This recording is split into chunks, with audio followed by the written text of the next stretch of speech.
themselves that period of time. That's why, like, when doctors prescribe 1 month of this and everything's a cycle of 1 month, is because that's how long it takes.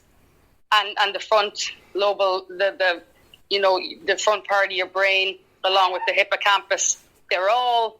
And I know a lot of people are listening, going, "What are these people talking about?" But they do that. They do that all the time. It's not you. They're like, did I tune into Joe Rogan? What's going on right now? Oh, to get an interview there, like you see, I have as much of a passion of music, but I do a lot of neurological, research on my own and how the brain works and functions, because I've done like cognitive behavioural therapy and also how the gut and the brain are so linked, and how a lot of people with food problems or stress, it's all, everything's within your own kind of brain, really. And so the habit forming thing, I think a lot of people after 1 day or 2 days, oh, it's too hard. And I'm like, well, look, even if you give up something like sugar or something, those first 2 weeks, they're the hardest. But like when you're starting to push through that,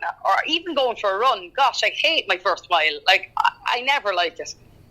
But mile 3, mile 4, mile 5, I'm like, yes, this is great. I'm feeling, and it is, it's just like anything. I like to do 6. I used to like do 6 8 miles. What? Are you in the Olympics? Oh God, no. No, I love running. Like, I have to be careful though, because I got plantar fasciitis, which is, it's. I have that. On the foot last. Oh, dude. Oh, I've got it. It's the worst thing in the world.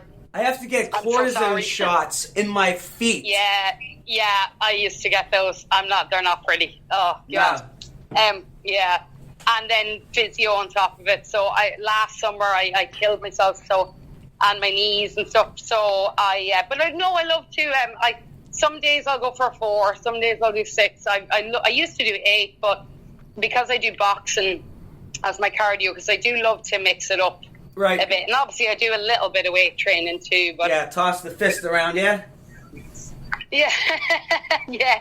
Well, it's just on the bag, really. It's kickboxing too, and I don't know. I love that because I'm using my brain too, because it's coordination, and so I love anything that really makes you think and work. Right. Because you're actually, it's that muscle it's really memory. Sharpening. It is. Yeah, for sure.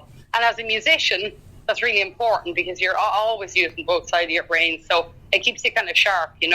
Also, here's something else that's going to keep you sharp. From right here in Pennsylvania, this is Huginn and Muninn with their song Fog and Dobro.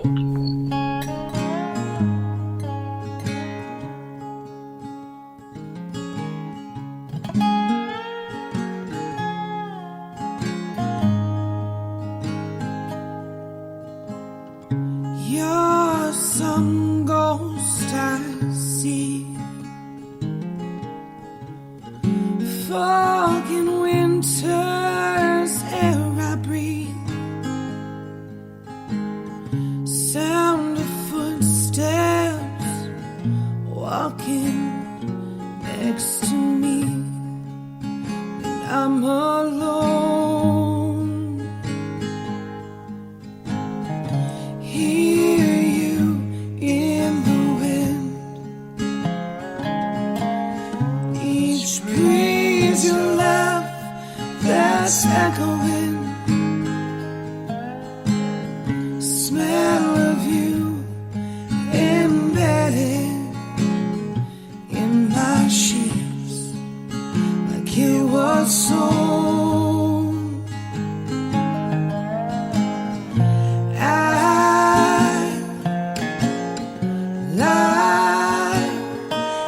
I said I was over you. It's not easy to stop feeling what you can't forget.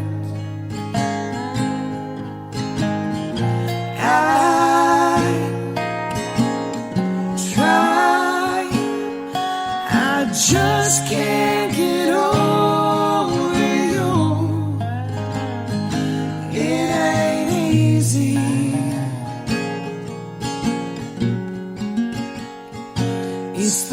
feeling I regret.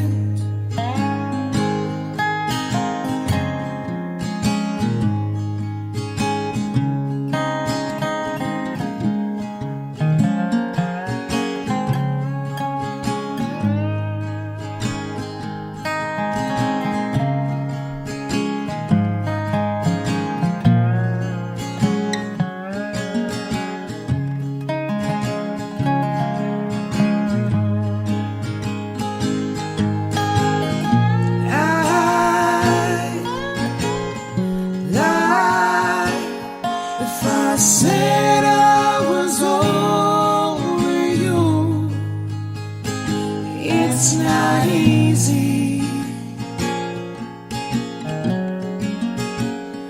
to stop feeling what you can't forget. I try, I just can't get over you. It ain't easy. It's the feeling I regret.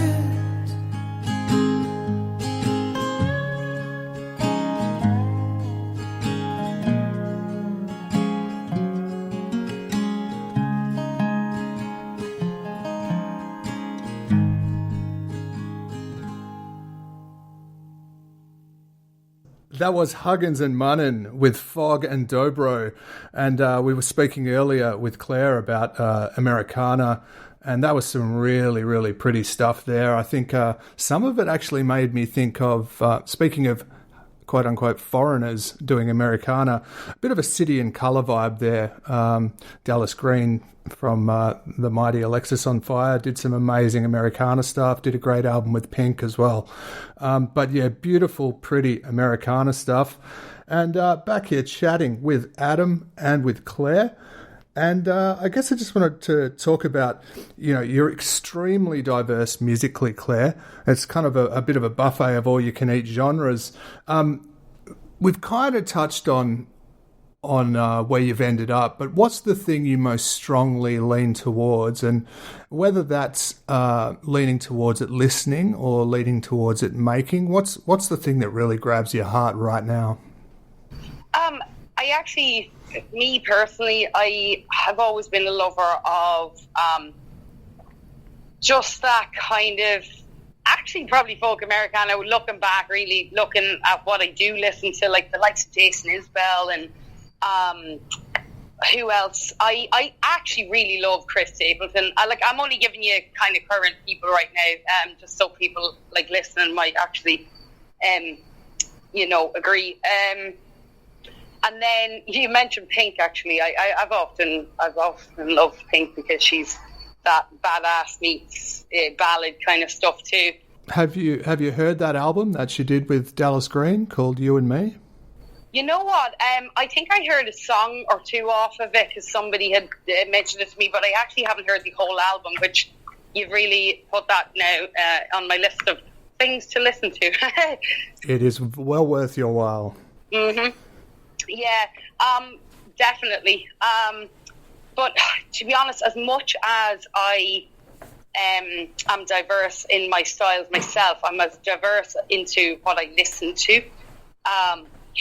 Literally, it's wild. And it also depends on the situation. So if I'm working out, it's a different kind of style of music I'm listening to. And then if I'm just, I listen more to podcasts though, and science-based programs. So when in my spare time or when I'm walking around the house, this sounds really weird, but I don't actually listen to music. I listen to binaural healing beats. So I love those. That's, yeah. I go to sleep with those ones, like the calming down ones. Yeah.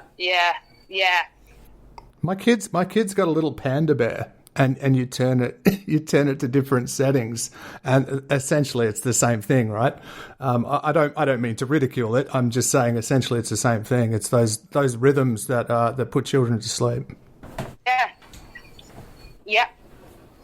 Well, there's science behind it, you see, and it's clever because there are artists out there who actually don't tell the universe what they're doing, but they're actually putting in, I think it's 435 hertz or 485 is the love frequency, and so there are certain artists who'll actually put that in as an undertone into songs, and people it's making them feel good.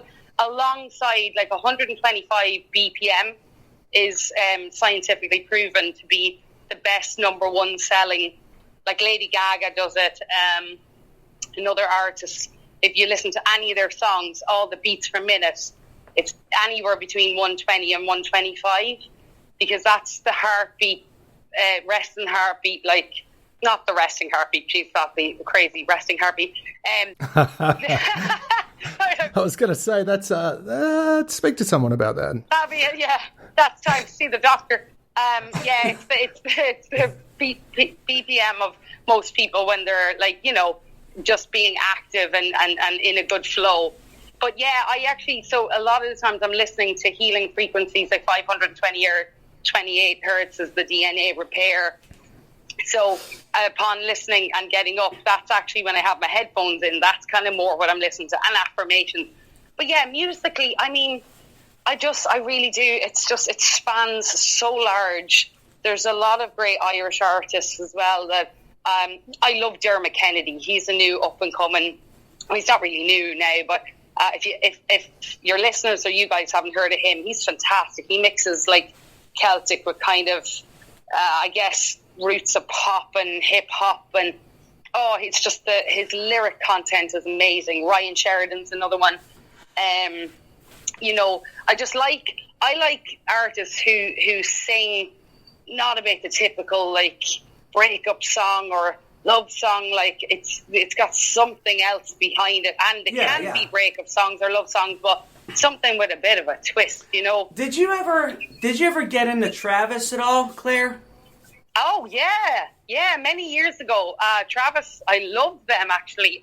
The guy just really sang his heart out. Really sang his heart out. Yeah, man. I'm trying to think of the actual.